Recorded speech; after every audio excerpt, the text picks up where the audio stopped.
कल्पना करा, अथांग समुद्राच्या काठावर एक छोटंसं गाव, पहाटेच्या मंद वाऱ्यात उडणारी वाळू, मंदिराच्या घंटांचा आवाज, मशिदीतून ऐकू येणारी अजान, आणि त्या शांत वातावरणात एक छोटा मुलगा आकाशाकडे बघत उभा आहे. त्याच्या डोळ्यात एक विचित्र चमक आहे. जणू काही तो आकाशाशीच बोलतोय. जणू काही त्या निळ्या आभाळात त्याचं भविष्य लिहिलेलं आहे. त्या मुलाकडे पैसा नाही, श्रीमंती नाही, मोठं घर नाही, पण आहे एक स्वप्न.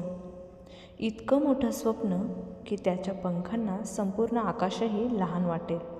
तो मुलगा म्हणजेच पुढे संपूर्ण भारताच्या हृदयात घर करणारा, प्रत्येक विद्यार्थ्याचा प्रेरणास्रोत बनणारा, भारताचा मिसाईल मॅन आणि देशाचा राष्ट्रपती, डॉक्टर APJ अब्दुल कलाम. आणि ही आहे त्यांच्या आयुष्याची कहाणी, विंग्स ऑफ फायर, अग्निपंखाची गोष्ट. एका सामान्य मुलाच्या असामान्य उड्डाणाची कथा. रामेश्वरम, तमिळनाडूच्या दक्षिण टोकाला असलेलं छोटंसं बेट, समुद्राने वेढलेलं, साधं शांत धार्मिक वातावरण असलेलं गाव. तिथेच 15 ऑक्टोबर 1931 रोजी एका गरीब पण सुसंस्कृत कुटुंबात अबुल पाकीर जैनुलाब्दीन अब्दुल कलाम यांचा जन्म झाला. वडील जैनुलाब्दीन साधे बोट मालक, यात्रेकरूंना मंदिरात ने-आण करणारे. आई अशी अम्मा, प्रेमळ, दयाळू, सतत इतरांना जेवायला घालणारी. घरात पैसा नव्हता, पण माणुसकीची श्रीमंती भरपूर होती. लहानपणीच कलामने गरिबी जवळून पाहिली होती. अनेक वेळा घरात पुरेसं अन्न नसायचं, पण आई स्वतः उपाशी राहून मुलांना जेवू घालायची. त्या त्यागाने कलामच्या मनात एक गोष्ट पक्की झाली. जीवनात काहीही झालं तरी माणूस मोठा असावा, मनाने श्रीमंत असावा. तो लहान असताना दुसरं महायुद्ध सुरू झालं. गावात वर्तमानपत्रांची मागणी वाढली आणि त्या छोट्या मुलाने कुटुंबाला मदत करण्यासाठी वर्तमानपत्र वाटण्याचं काम सुरू केलं. पहाटे 4 वाजता उठायचं, स्टेशनवर जाऊन बंडल घ्यायचं आणि सायकलवरून गावभर वाटायचं. शाळा, अभ्यास, काम हे सगळं तो हसत हसत करायचा. कारण त्याला माहीत होतं, संघर्ष हा शत्रू नाही, तोच गुरु आहे. शाळेत तो फार हुशार होता असंही नाही, पण प्रचंड जिज्ञासू होता. प्रत्येक गोष्ट का असा प्रश्न विचारायचा. आकाशात उडणाऱ्या पक्ष्यांकडे पाहून तो विचार करायचा, माणूस का नाही उडू शकत. विज्ञान शिक्षक शिवसुब्रमण्यम अय्यर यांनी एकदा त्याला पक्षाचं उड्डाण समजावून सांगितलं. त्या दिवशी त्याच्या मनात पहिल्यांदा स्वप्न जन्माला आलं. मी विमान बनवणार, मी आकाशात झेप घेणार. त्या दिवसापासून आकाश हे त्याचं ध्येय बनलं. रामेश्वरमच्या त्या छोट्या बेटावरून निघालेला तो मुलगा आता मोठ्या जगात पाऊल ठेवत होता. घर मागे राहिलं होतं, आईचा हात सुटला होता, वडिलांचा आशीर्वाद मनात होता आणि डोळ्यांसमोर फक्त एकच गोष्ट होती, मला उंच उडायचं आहे, खूप खूप उंच. प्रत्येक स्वप्नाला किंमत द्यावी लागते आणि कलामच्या आयुष्यात त्याच किंमतीचं नाव होतं संघर्ष. शाळा पूर्ण झाल्यानंतर पुढे काय करायचं हा प्रश्न समोर उभा होता. घरची परिस्थिती इतकी मजबूत नव्हती की मोठ्या शहरात जाऊन शिक्षण घेणं सोपं जाईल, पण आईवडिलांनी त्याला थांबवलं नाही. उलट त्यांनीच सांगितलं, जा शिक, आमच्यापेक्षा मोठा हो. त्या शब्दांमध्ये इतकी ताकद होती की कलामने भीतीला जागाच दिली नाही. तो तिरुचिरापल्लीला सेंट जोसेफ कॉलेजमध्ये दाखल झाला. पहिल्यांदाच घरापासून दूर, नवीन शहर, नवीन लोक, नवीन भाषा. सुरुवातीला खूप एकटेपणा जाणवायचा. रात्री आईची आठवण यायची, पण त्याने स्वतःलाच समजावलं, जर मला माझं स्वप्न पूर्ण करायचं असेल तर या भावनांवर मला मात करावी लागेल. कॉलेजमध्ये त्याला विज्ञानाची गोडी आणखी वाढली. भौतिकशास्त्र आणि प्रयोगशाळा हे सगळं त्याला जणू एखाद्या जादुई जगात घेऊन जायचं. इतर विद्यार्थी फक्त परीक्षा पास होण्यासाठी अभ्यास करत होते, पण कलाम शिकत होता कारण त्याला जाणून घ्यायचं होतं प्रत्येक सूत्रामागचं कारण, प्रत्येक प्रयोगामागचा सिद्धांत, आणि तो खोलवर समजून घ्यायचा. पण लवकरच त्याला जाणवलं, फक्त भौतिकशास्त्र शिकून त्याचं स्वप्न पूर्ण होणार नाही. त्याला विमान बनवायचं होतं, आकाशात झेप घ्यायची होती. त्यासाठी त्याला एरोनॉटिकल इंजिनिअरिंग हवी होती आणि त्याने ठरवलं, मी इंजिनियर होणार. यानंतर त्याचा प्रवास सुरू झाला मद्रास इन्स्टिट्यूट ऑफ टेक्नॉलॉजीकडे, म्हणजेच MIT, त्या काळातील सर्वात प्रतिष्ठित संस्था. पण फी खूप जास्त होती, घरची परिस्थिती बेताची. एका क्षणी असं वाटलं की स्वप्न इथेच थांबेल. पण त्याच्या बहिणीने आपले दागिने गहाण ठेवून त्याच्या शिक्षणासाठी पैसे दिले. त्या त्यागाने कलामच्या डोळ्यात पाणी आलं. त्याने मनाशी ठरवलं, मी कधीच अपयशी होणार नाही, माझ्या कुटुंबाचा विश्वास मी फसवणार नाही. आणि MITमधील दिवस खूप कठीण होते. अभ्यास अत्यंत कठीण, प्रकल्प प्रचंड आव्हानात्मक आणि स्पर्धा जबरदस्त. अनेक वेळा रात्री जागून काम करायला लागायचं. एकदा तर त्याच्या प्रोजेक्टमध्ये एवढा उशीर झाला की प्राध्यापकांनी स्पष्ट शब्दात सांगितलं, 3 दिवसात पूर्ण केलं नाहीस तर स्कॉलरशिप बंद. ती रात्र त्याच्या आयुष्यातील सर्वात मोठी परीक्षा होती. 3 दिवस त्याने झोप घेतली नाही, खाल्लं नाही, फक्त काम काम काम. आणि अखेर 3ऱ्या दिवशी त्याने प्रोजेक्ट पूर्ण करून दाखवलाच. तेव्हा त्याला कळालं की मर्यादा शरीरात नसते, त्या मनात असतात. MITमधून बाहेर पडताना त्यांचं स्वप्न स्पष्ट होतं, भारतीय वायुसेनेत पायलट बनायचं. ते डेहराडूनला गेले, परीक्षा दिली, मुलाखत दिली, पण निकाल लागला आणि ते 9व्या क्रमांकावर फक्त 8 जणांची निवड झाली. स्वप्न तुटलं. आयुष्यात पहिल्यांदाच त्याला असं वाटलं की सर्व संपलं. इतके वर्ष जे स्वप्न पाहिलं होतं ते एका क्षणात कोसळलं. तो खूप निराश झाला. एकटाच ऋषिकेशला गेला, गंगेच्या काठी बसून विचार करत राहिला, आता काय? तेव्हा एका संताने त्याला सांगितलं, काही स्वप्न तुटतात कारण देव तुझ्यासाठी त्याहून मोठं काहीतरी राखून ठेवतो. आणि ही वाक्य त्याच्या आयुष्याचा टर्निंग पॉईंट ठरला.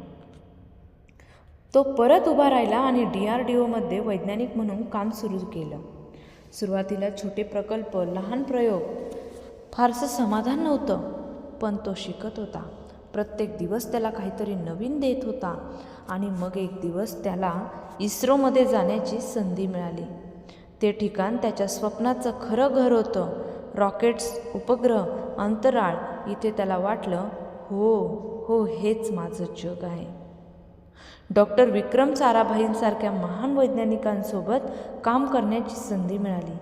ते केवळ बॉस नव्हते, तर ते मार्गदर्शक होते. त्यांनी कलामला शिकवलं, मोठं विचार, देशासाठी विचार. SLV-3 रॉकेट प्रकल्पाची जबाबदारी त्यांच्यावर आली. संपूर्ण देशाची नजर प्रकल्पावर होती. हजारो तासांचं काम, हजारो प्रयोग, असंख्य चुका आणि अखेर लॉन्चचा दिवस उजाडला. सगळ्यांचे डोळे आकाशाकडे. रॉकेट उडालं. काही सेकंद सगळं ठीक आणि अचानक अपयश. रॉकेट समुद्रात कोसळलं. तो क्षण आयुष्यातील सर्वात वेदनादायक होता. इतकी वर्ष मेहनत आणि एका क्षणात सगळं संपलं. पण त्यांच्या टीम लीडरने संपूर्ण जबाबदारी स्वतःवर घेतली आणि कलामला वाचवलं. तेव्हा त्यांना कळालं, खरं नेतृत्व म्हणजे अपयश स्वतः घ्यायचं आणि यश टीमला द्यायचं. आणि त्याने ठरवलं, मी पुन्हा प्रयत्न करणार. कारण आता त्यांच्याकडे फक्त स्वप्न नव्हतं, तर संपूर्ण देशाची आशा होती. अपयशाच्या त्या दिवशी समुद्रात कोसळलेलं रॉकेट फक्त लोखंड नव्हतं, तर ते अब्दुल कलामांचं स्वप्न होतं. त्यांच्या अनेक वर्षांच्या मेहनतीचं फळ होतं. आणि त्या क्षणी त्यांना असं वाटलं होतं की जणू आयुष्याने पुन्हा एकदा त्यांची परीक्षा घेतली आहे. पण त्याने लहानपणापासूनच एक गोष्ट शिकली होती की पडणं चुकीचं नाही, पडून तसंच राहणं चुकीचं आहे. आणि म्हणूनच दुसऱ्याच दिवशी तो पुन्हा प्रयोगशाळेत उभा राहिला. डोळ्यात पाणी नव्हतं, डोळ्यात फक्त जिद्द होती. यावेळी आपण नक्की यशस्वी होणार. आणि SLV-3 प्रकल्प पुन्हा सुरू झाला. संपूर्ण टीम पुन्हा नव्या जोमाने कामाला लागली. दिवस रात्र मेहनत, असंख्य चाचण्या, गणिती हिशोब, चुका सुधारणा. प्रत्येक लहान गोष्ट काळजीपूर्वक तपासली जाऊ लागली. आणि अखेर तो दिवस पुन्हा उजाडला. सगळ्यांची हृदये धडधडत होती. रॉकेट लॉन्च पॅडवर उभं होतं, जणू एखाद्या योद्ध्यासारखं. काउंटडाऊन सुरू झालं. 10, 9, 8 आणि काही क्षणात आकाश धनानून गेलं. रॉकेट वेगाने झेपावलं, ढगांना चिरत पुढे गेलं आणि काही मिनिटातच भारताचा उपग्रह यशस्वीरित्या कक्षेत पोहोचला. त्या क्षणी संपूर्ण नियंत्रण कक्षात टाळ्यांचा कडकडाट झाला. वैज्ञानिक आनंदाने एकमेकांना मिठ्या मारू लागले आणि कलाम शांतपणे उभा राहिला. त्याच्या डोळ्यातून नकळत अश्रू वाहत होते, कारण हे फक्त एक यश नव्हतं, हे एका गरीब घरातल्या मुलाचं स्वप्न साकार झालं होतं. हा भारताचा विजय होता. त्या दिवसापासून भारत अंतराळ संशोधनात स्वावलंबी बनला होता आणि कलामांचं नाव संपूर्ण देशात घुमू लागलं. यानंतर त्यांच्यावर आणखी मोठी जबाबदारी आली, देशाच्या संरक्षणासाठी स्वदेशी मिसाईल तयार करण्याची. अग्नी, पृथ्वी, आकाश, नाग असे अनेक प्रकल्प त्यांच्या नेतृत्वाखाली सुरू झाले. प्रत्येक प्रकल्प म्हणजे एक नवी लढाई, तांत्रिक अडचणी, आर्थिक मर्यादा, आंतरराष्ट्रीय दबाव. पण कलाम आणि त्यांची टीम कधीच मागे हटली नाही. त्याला माहीत होतं, देश सुरक्षित असेल तरच देश प्रगत होईल. रात्रभर प्रयोगशाळेत काम करणारा तो माणूस स्वतःच्या आरामाचा कधी विचार करत नव्हता. त्याला फक्त देशाचा विचार होता. तो नेहमी म्हणायचा, मोठी स्वप्न पाहणारे लोकच मोठा इतिहास घडवतात. त्याच्या नेतृत्वाखाली भारताने यशस्वीपणे मिसाईल चाचण्या पूर्ण केल्या आणि जगाला दाखवून दिलं, भारत आता कुणावरही अवलंबून नाही. भारत स्वतःच्या पायावर उभा आहे. तेव्हा संपूर्ण देशाने त्याला एक नाव दिलं, मिसाईल मॅन ऑफ इंडिया. पण इतकं यश मिळाल्यावरही त्यांच्या वागण्यात अजिबात गर्व नव्हता. साधे कपडे, साधं राणीमान, चेहऱ्यावर कायम स्मित हास्य. तो मोठ्या पदावर होता, पण मनाने कायम शिक्षक होता. त्याला मुलांशी बोलायला आवडायचं. शाळांमध्ये जाऊन तो विद्यार्थ्यांना विचारायचं, तुमचं स्वप्न काय आहे? कारण त्याला माहीत होतं, देशाचं भविष्य या मुलांमध्ये आहे. आणि मग 2002 साल उजाडलं. संपूर्ण देशातून एकच आवाज उठला, हा माणूस राष्ट्रपती व्हायला हवाय. एक वैज्ञानिक, एक शिक्षक, एक सामान्य कुटुंबातून आलेला माणूस भारताचा राष्ट्रपती झाला. हा इतिहासातील सर्वात वेगळा क्षण होता, कारण पहिल्यांदाच राष्ट्रपती भवनात एक वैज्ञानिक बसला होता, ज्याच्या हातात सत्ता नव्हती पण प्रेरणा होती. राष्ट्रपती म्हणूनही त्याने कधी औपचारिकतेत स्वतःला अडकू दिलं नाही. तो मुलांना भेटायचा, विद्यार्थ्यांशी गप्पा मारायचा, स्वप्नांबद्दल बोलायचा. त्याचे भाषण नेहमी सोपं आणि मनाला भिडणारं असायचं. तो म्हणायचा, dream dream dream, dreams transform into thoughts and thoughts transfer into action. हे शब्द लाखो युवकांच्या आयुष्याला दिशा देऊन गेले. त्याने इंडिया 2020 सारखं स्वप्न देशासमोर ठेवलं. एक विकसित भारत, शिक्षित भारत, स्वावलंबी भारत आणि प्रत्येक भारतीयाला त्या स्वप्नाचा भाग बनवलं. तो फक्त राष्ट्रपती नव्हता, तर तो प्रत्येक विद्यार्थ्याचा मार्गदर्शक होता, प्रत्येक शिक्षकाचा आदर्श होता आणि प्रत्येक सामान्य माणसाचा प्रेरणास्रोत होता. पण आयुष्याचा प्रवास कुणासाठी थांबत नाही मित्रांनो. 27 जुलै 2015 तो शिलाँगला विद्यार्थ्यांना भाषण देण्यासाठी गेला होता. नेहमीप्रमाणे उत्साहाने बोलत होता. युवकांनी मोठं विचारलं पाहिजे. आणि अचानक मंचावर तो कोसळला आणि त्या क्षणी भारताने आपला सर्वात प्रिय शिक्षक गमावला. पण खरंच तो गेला का? नाही. कारण काही माणसं शरीराने जातात, पण विचारांनी कायम जिवंत राहतात. आजही प्रत्येक विद्यार्थ्याच्या स्वप्नात, प्रत्येक वैज्ञानिकाच्या प्रयोगात, प्रत्येक पुस्तकात, प्रत्येक प्रेरणादायी भाषणात अब्दुल कलाम जिवंत आहे. रामेश्वरमच्या त्या छोट्या मुलाने आकाशाकडे बघून पाहिलेलं स्वप्न खरंच पंख पसरून उडलं. Wings of fire, Agnipankh. आणि त्या पंखांनी संपूर्ण भारताला उंच भरारी घ्यायला शिकवलं.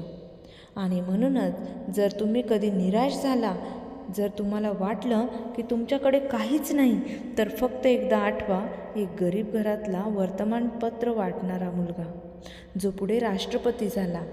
मग तुमचं स्वप्न का नाही पूर्ण होणार? स्वप्न बघा, मेहनत करा, अपयशाला घाबरू नका, कारण प्रत्येकाच्या आयुष्यात कुठेतरी विंग्स ऑफ फायर दडलेले आहेत.